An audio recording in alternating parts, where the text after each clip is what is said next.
Ma'am, stop right there. You are not authorized to enter this facility. My name is Dr. Imani Carter. I'm a senior aerospace engineer assigned to this launch. If I don't get inside now, this mission could be at risk. I designed the payload integration system on the satellite that is scheduled to launch in 4 hours and 19 minutes. I have my NASA employee credential, my facility access badge, my security clearance documentation, and my name on the mission manifest. Step aside. I need you to come with me for additional verification. I have been coming through this gate for 7 years. My biometric profile is in your system. My vehicle has a facility parking permit. My name is on the side of that building in the mission acknowledgement panel. What additional verification do you require that is not already in front of you? Ma'am, come with me. Now, Doctor. Imani Carter had been a senior aerospace engineer at the Meridian Space Systems facility in Titusville, Florida for 7 years. She had a doctorate in aerospace engineering from MIT. She had completed a postdoctoral fellowship at NASA's Jet Propulsion Laboratory in Pasadena. She had been recruited to Meridian Space Systems, a NASA primary contractor responsible for satellite payload development and integration, at 31 years old. The youngest senior engineer, higher in the company's 23-year history. She had been the lead payload integration engineer on 4 satellite missions. She had received the NASA Exceptional Engineering Achievement Medal twice. She had been profiled in Aviation Week, in Scientific American, in a feature piece that ran in the Washington Post under the headline "The Engineer Who Builds the Eyes of the Sky." She had designed the payload integration system on the Nexus 7 Earth observation satellite, a 14-month engineering effort that had consumed more of her waking hours than she could accurately calculate. That had required the resolution of 47 distinct technical problems across 3 subsystems, and that represented, in the judgment of the mission's chief scientist, the most sophisticated payload integration architecture ever deployed on a low-Earth-orbit Earth observation platform. Nexus 7 was scheduled to launch at 6:47 a.m. on March 12th from Launch Complex 39B at Kennedy Space Center, 11 miles from the Meridian facility where Dr. Carter had spent the last 14 months building the system that would determine whether the satellite functioned at all once it reached orbit. She had arrived at the facility at 2:28 a.m. because there were 4 hours and 19 minutes remaining before launch, and she had pre-launch systems verification protocols that required her physical presence at her engineering station, and that could not be completed remotely, and that, if not completed within the pre-launch window, would require a launch hold that would push the mission to the next available launch window 14 days away, at a cost to the program of approximately $2.3 million per day of delay. She had never, in 7 years of arriving at this facility in the pre-dawn hours before launch windows, been prevented from entering. Until the morning of March 12th, when a security contractor named Brandon Eckert, 3 weeks into his assignment at the Meridian facility through a private contractor called Apex Security Solutions, decided that the black woman in an engineer's jacket with a facility badge on her lanyard, driving a vehicle with a facility parking permit at 2:28 a.m., did not match his internal model of who belonged inside. What happened in the next 2 hours and 53 minutes was captured on the facility's exterior security cameras. On the body camera that Apex Security Solutions required its contractors to wear during all facility access interactions, on the dash cam of Dr. Carter's vehicle, which activated automatically when the vehicle was stationary with the engine running, and on the phone of a propulsion engineer named Dr. Quay Massant, who arrived at the facility at 3:04 a.m., found Dr. Carter still outside the gate and began recording the moment he understood what he was seeing. Those recordings would be reviewed by NASA's Office of Inspector General, entered into evidence in a civil lawsuit filed in the United States District Court for the Middle District of Florida, presented to the House Committee on Science, Space, and Technology in a hearing that generated more public attention than any committee session in the previous 4 years, and cited in a NASA Inspector General report that triggered a comprehensive review of security contractor protocols at all 14 NASA primary contractor facilities in the United States. Before we go any further, where are you watching from tonight? Hit that subscribe button if you're new here.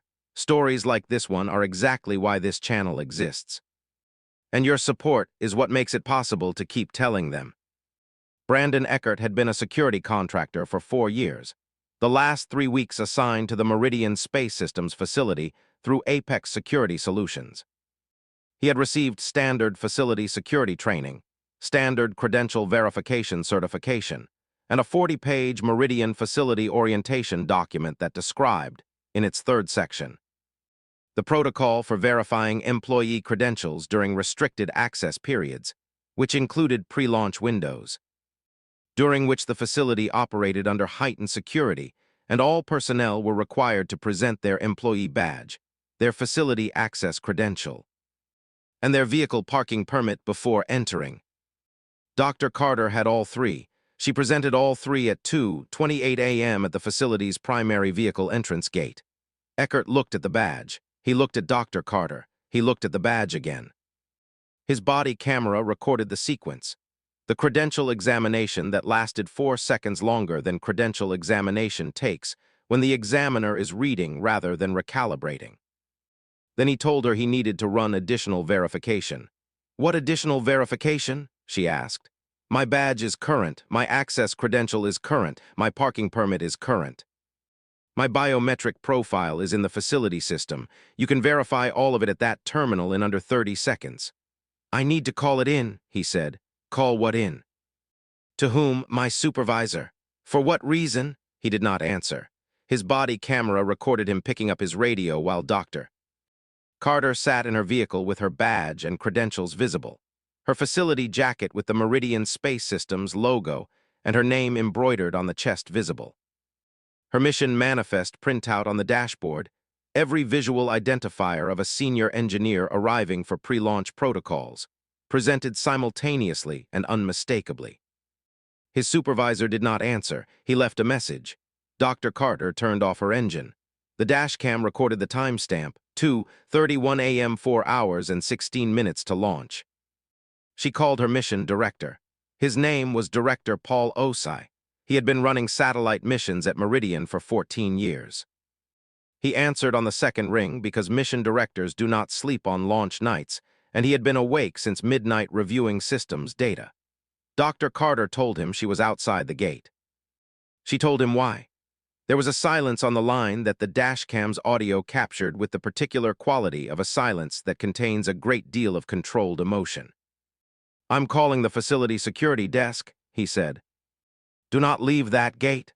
The facility security desk was staffed by Meridian's internal security team, separate from Apex Security Solutions, which provided only external perimeter and vehicle access contractors. The internal security desk called Eckert's Apex supervisor directly at 2:34 a.m. The supervisor called Eckert at 2:35 a.m. The call lasted 40 seconds. Eckert's body camera recorded his end of it. "Yes, sir, I understand. She has her badge, yes, sir. But I have concerns about, yes, sir, I understand." When he lowered the radio, he looked at Dr. Carter's vehicle, and then he called his supervisor back. He said he had concerns that the credential might be fraudulent. "On what basis?" his supervisor asked, as captured in the call recording entered into evidence 14 months later. Eckert's answer, recorded clearly on his body camera's audio, was 4 words: "She just doesn't fit." He did not open the gate. Dr. Quamasant arrived at 3:04 a.m. He was the mission's propulsion systems lead. He pulled up behind Dr. Carter's vehicle, saw the situation, got out of his car, and began recording on his phone at 3:06 a.m. when he walked to Dr.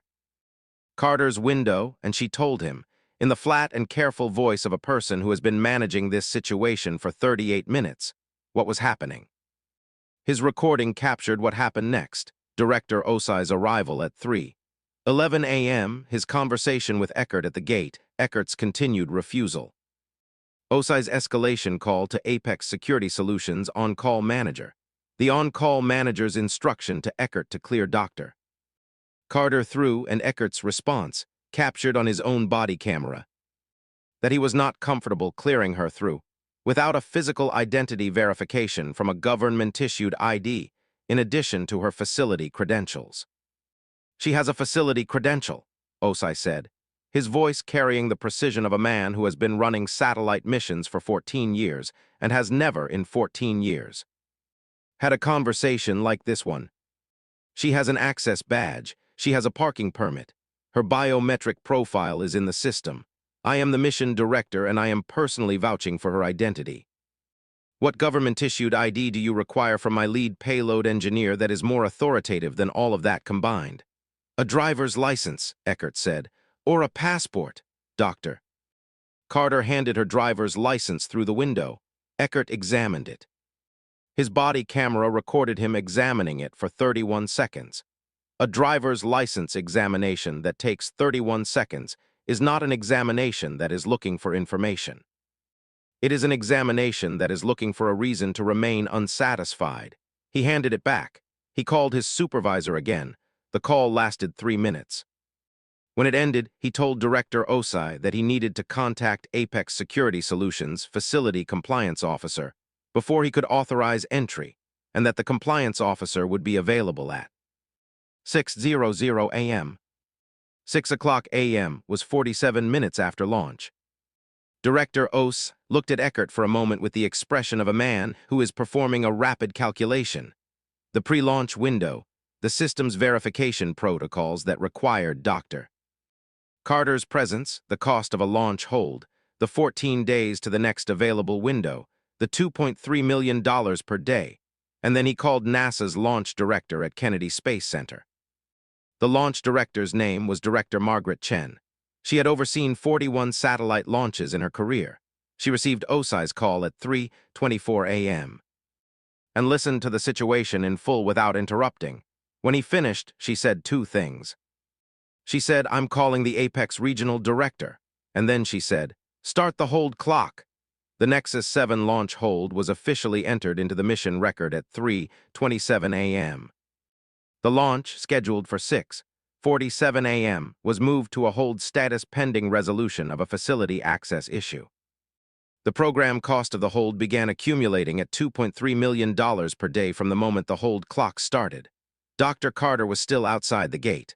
At 3:31 a.m., 1 hour and 3 minutes after she had first presented her credentials, she got out of her vehicle.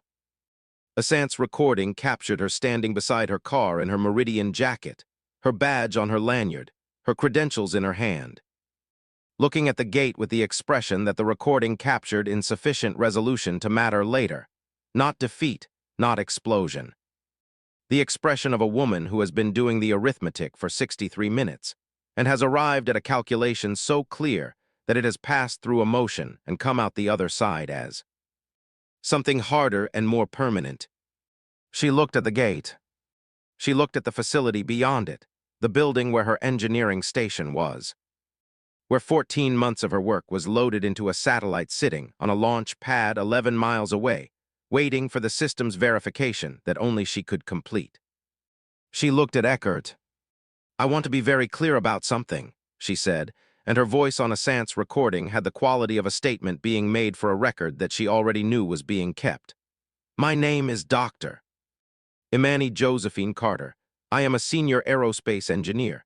I designed the payload integration system on Nexus 7. That satellite is on a launch pad 11 miles from where I am standing.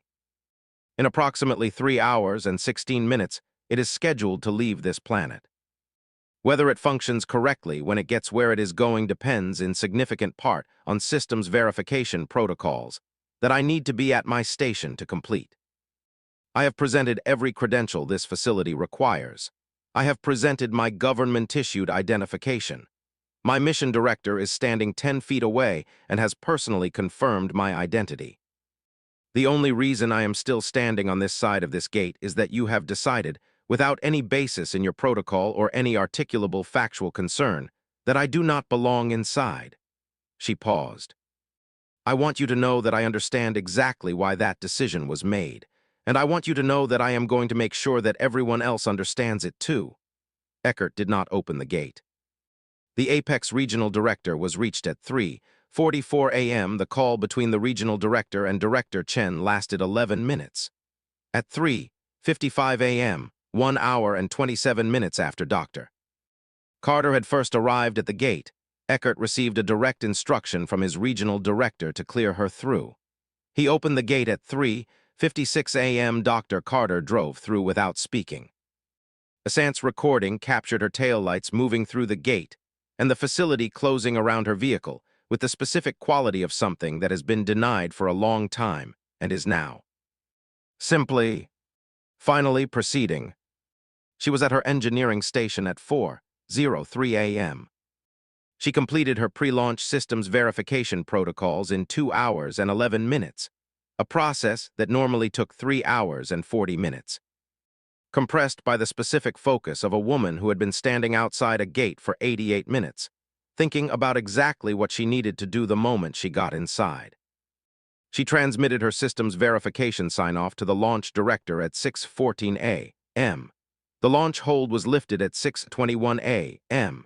Nexus 7 launched at 7:09 a.m. 22 minutes behind the original schedule, within the acceptable mission window, the payload integration system performing exactly as Dr. Carter had designed it to perform. From 88 minutes outside a gate, she had saved the launch.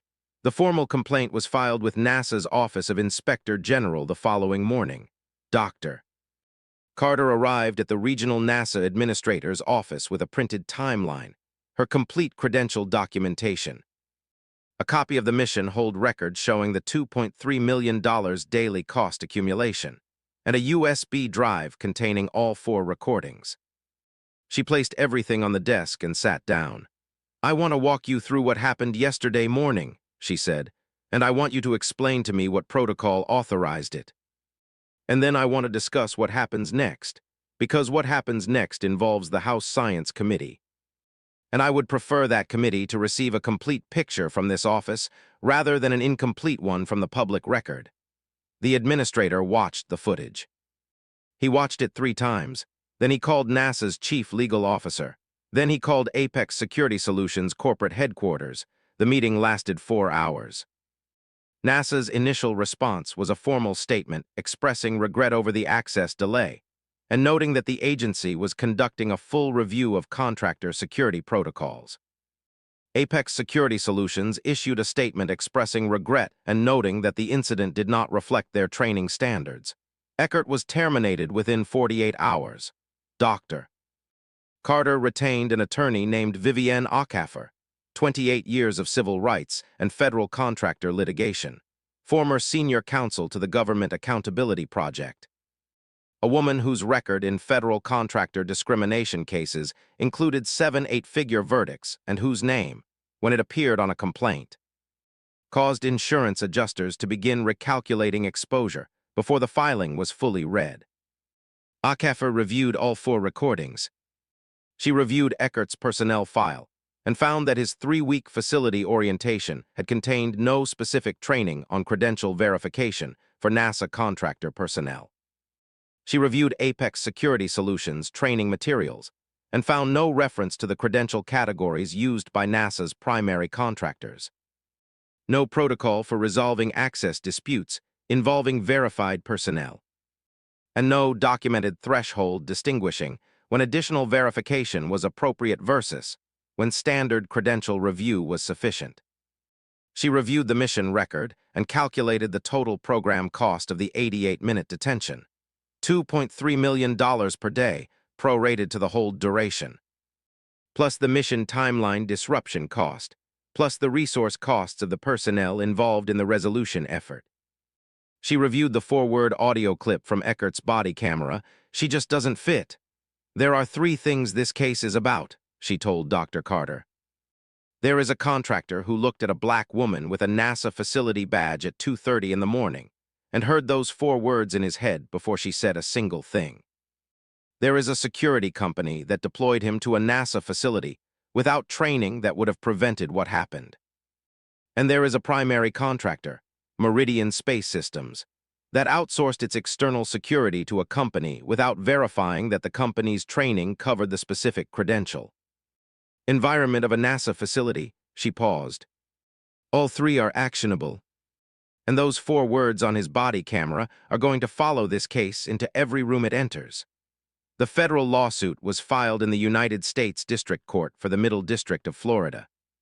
Dr. Imani Carter versus Apex Security Solutions, Meridian Space Systems, and Brandon Eckert individually. The complaint alleged racial discrimination under 42 U.S.C.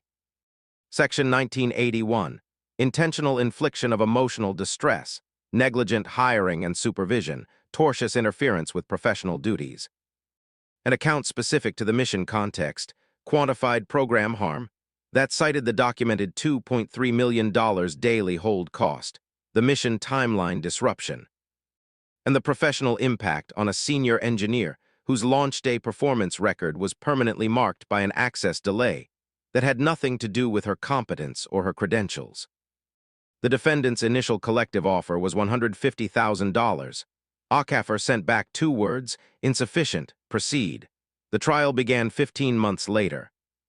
The courtroom was filled every day with aerospace engineers and scientists who had taken personal leave, members of the Society of Black Aerospace Professionals, faculty from MIT and Caltech who had submitted supporting declarations, representatives from the American Institute of Aeronautics and Astronautics, law students from Florida and nationally who had followed every filing, and media from across the country and internationally, because the Nexus 7 story had been covered in aerospace publications, in science journalism outlets, in mainstream media, and in the specific ecosystem of the space community, which is smaller and more connected than most industries, and which had known about this case since the morning it happened.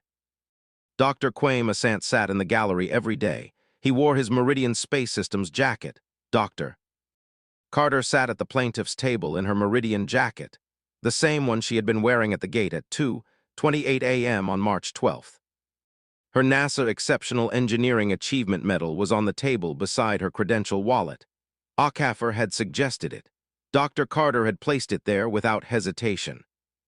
The footage was played on the first morning, all 4 recordings synchronized and time-stamped.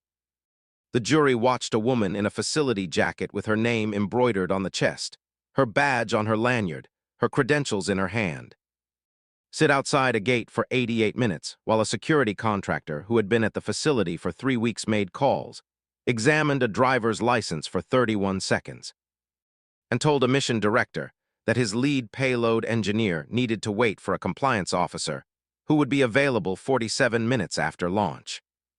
They watched the launch hold clock start at 3:27 a.m. They watched the gate open at 3:56 a.m. They watched the launch at 7:09 a.m. on a screen in the courtroom.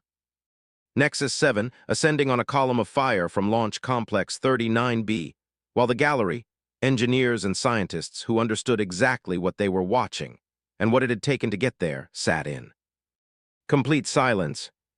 4 jurors were visibly emotional when the launch footage ended. The others wore the expression of people who have just watched someone accomplish something extraordinary under conditions that should have made it impossible, and who are now being asked to put a number on what those conditions cost. Dr. Carter testified for 8 hours over 2 days. She described the doctorate, the fellowship, the 14 months of payload integration work, the 47 technical problems, the mission manifest with her name on it, the pre-launch protocols that required her physical presence and that she had arrived at 2:28 a.m. To complete, she described handing her driver's license through the car window. She described standing beside her vehicle at 3:31 a.m. and making the statement she made, for the record, for the camera, for the documentation she already knew would matter. "I designed a system that is currently in orbit," she told the jury, her voice carrying the specific precision of a person who has waited 15 months to say this in this room and has thought about every word. "It is functioning correctly. I know it is functioning correctly because I designed it to function correctly and because I was able to complete the verification protocols that confirmed it would. I was able to complete those protocols because a gate opened at 3:56 a.m. after being held closed for 88 minutes. She paused. "I want this jury to understand what 88 minutes costs, not the program cost, though that number is in evidence, the other cost. The cost of standing outside a gate that your credentials should have opened, and that a 3-week contractor kept closed because you, in his words, did not fit. She paused again longer. I have a doctorate from MIT. I have 2 NASA medals. I have a satellite in orbit with my name on the mission manifest. I have been coming through that gate for 7 years. I did not fit, she looked at the jury. I need you to tell me what fitting looks like. Because I have been trying to figure that out for 15 months, and the only answer I have found is that it is not something you can put on a credential. The expert witnesses were exhaustive. A NASA facility security specialist testified that Apex Security Solutions training materials contain no reference to NASA contractor credential categories and no protocol for access disputes. Involving verified personnel, a gap he described as a fundamental failure for any security contractor operating in a federal facility environment. A labor economist calculated the total program cost of the detention at $847,000 in direct hold costs, plus $1.2 million in mission timeline disruption and resource deployment. A racial bias researcher from the University of Florida presented an analysis of security access incident reports from NASA primary contractor facilities showing a pattern of extended access delays, directed disproportionately at Black female personnel. A career impact specialist calculated the professional cost of a launch day access delay on a senior engineer's advancement trajectory, her standing in the aerospace community, and her role as a visible figure for Black women entering STEM fields. The defense argued that Eckert had been following his training, that pre-launch security required additional vigilance, and that the delay, while unfortunate, had not prevented the launch. Ackert addressed each argument in her closing with the precision of a woman who had been building to this moment for 15 months. Brandon Eckert's training, she told the jury, contained no protocol for NASA contractor credentials. That is Apex Security Solutions' failure and Meridian Space Systems' failure, not a defense. It is an admission that 2 companies deployed a security contractor to a NASA facility without equipping him to do the job that facility required. She paused. Pre-launch security required additional vigilance. Dr. Carter provided every credential that additional vigilance could have required. She provided her facility badge, her access credential, her parking permit, her biometric profile, her mission director's personal confirmation, her government-issued driver's license. She provided everything. And then she stood outside the gate for 88 minutes while a 3-week contractor decided, with no articulable basis, that everything was not enough. Another pause longer. And the delay did not prevent the launch. The defense would like you to find comfort in that. I would like you to find the 4 words on that body camera recording and ask yourself what those words cost. Not the program, the person. The woman who stood beside her car at 3:30 in the morning in a facility jacket with her name on it, and said, for the record, that she understood exactly why the gate was still closed. She understood it because she has understood it her entire career. That understanding is not a credential. It cannot be put on a lanyard. But it costs more than everything else in that evidence file combined. The jury deliberated for 6 days. When they returned, the courtroom was beyond capacity. The corridor outside filled with aerospace engineers in company jackets who could not get seats but would not leave. Dr. Carter sat at the plaintiff's table in her Meridian jacket. Her NASA medal was on the table. Her credential wallet was beside it, open, the way it had been at the gate at 2:28 a.m. Assant was in the gallery in his Meridian jacket, in the same seat he had occupied every day of the trial. Liable on all counts, every count, against Apex Security Solutions, against Meridian Space Systems, against Brandon Eckert individually. The sound in the courtroom was the sound of a community, engineers, scientists, people who had spent their careers in rooms where the assumption about them was formed before they opened their mouths, releasing something they had been carrying for 15 months. Assant stood up in the gallery. He did not make a sound. He just stood in his Meridian jacket and looked at the plaintiff's table. Dr. Carter sat perfectly still. She looked at the medal on the table. She put one hand on her credential wallet, flat, the same way she had held it at the gate. Then she looked at Ackert and nodded once, the nod of a woman who has known the truth for 15 months and has waited with extraordinary patience for the room to catch up. The damages phase lasted 7 days. $3.6 million in compensatory damages for reputational harm, professional impact, emotional distress, and the specific calculable cost of a senior aerospace engineer's time and standing during an 88-minute detention on the morning of a launch she had spent 14 months preparing for. $4.8 million in punitive damages against Apex Security Solutions and Meridian Space Systems, jointly for systemic training failure, negligent contractor oversight, and the documented pattern of discriminatory access, delays at NASA contractor facilities. Total $8.4 million. Apex Security Solutions lost its Meridian contract within 30 days of the verdict.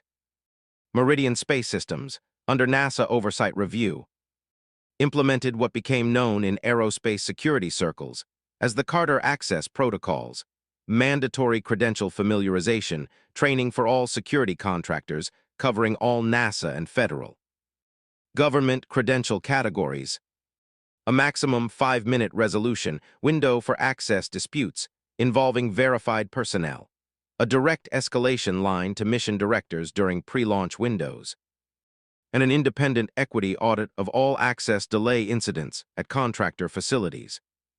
The protocols were adopted by 11 NASA primary contractors within 18 months.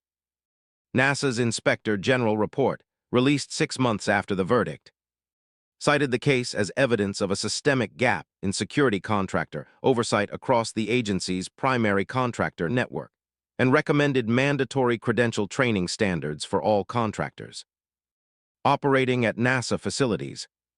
The House Committee on Science, Space, and Technology held a hearing. Dr. Carter testified. She wore her Meridian jacket. Her NASA medals were on the table in front of her. She still works at Meridian Space Systems. She is now Chief Payload Integration Engineer, a promotion that came 8 months after the verdict. Announced in a company statement that described her as the architect of some of the most sophisticated payload systems in the company's history. Nexus 7 is still in orbit. It is currently in its 2nd operational year, transmitting Earth observation data that is being used by climate researchers, agricultural monitoring programs, and disaster response systems across 14 countries. The payload integration system is performing within 0.3% of its design specifications, which is, in the judgment of the mission's chief scientist, essentially perfect. Dr. Kwame Asante was named to Meridian's mission leadership team 6 months after the verdict. He told an interviewer that the thing he remembered most about the morning of March 12th was not the gate or the recording or the launch. It was the drive to work at 3:04 a.m. when he pulled up behind Dr. Carter's vehicle and saw the situation and understood in under 30 seconds what he was looking at, and what it meant that she was still there, still composed, still holding her credentials, still doing the arithmetic of what it was going to take to get through a gate that her 7 years and her doctorate and her mission manifest and her NASA medals should have opened without a word. She didn't stop, he said. That's what I think about, 88 minutes outside that gate and she didn't stop. She got through, she sat down at her station. She ran the verification in 2 hours and 11 minutes instead of 3 hours and 40, and she signed off on the launch. He paused. The satellite is in orbit because she didn't stop. That's the whole story. He was right, that was the whole story. A satellite is in orbit because a woman stood outside a gate for 88 minutes and then walked through it and did her job with everything she had. And the job got done. And the record of what it cost her to do it is now required training material at NASA contractor facilities across the country. A permanent document of what it takes, sometimes, to get from the parking lot to the workstation, when the credential on your lanyard is not the variable the gatekeeper is examining. The record was always watching. The record always wins. If you believe that a NASA credential should open any gate. That 88 minutes is long enough to expose a systemic failure that touched every engineer who ever had to prove twice what should have been accepted once. And that a satellite in orbit is sometimes the most powerful evidence a courtroom has ever seen. Hit that subscribe button and turn on notifications. Because tomorrow we have another story where the camera told the truth and the truth changed the outcome. The record is always watching, and the record always wins.